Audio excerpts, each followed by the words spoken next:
Magbisaya ako sir. Pinangalanan ka? Sir.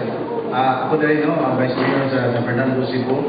Nagbasa ni President, no, na sa mistake, no, sakit sa akong buot, no, karon na akong nagwanan bagay.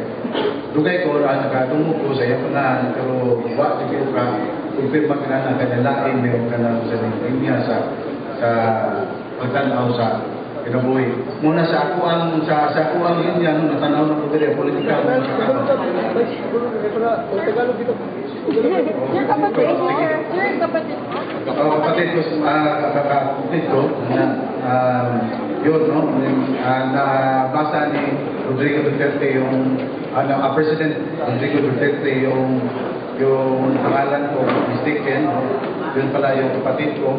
Masakit sa damdamin ko yung nangyari, no, sa kanya. Dahil hindi namin, hindi ko talaga alam kung ano yung ano niya ba sa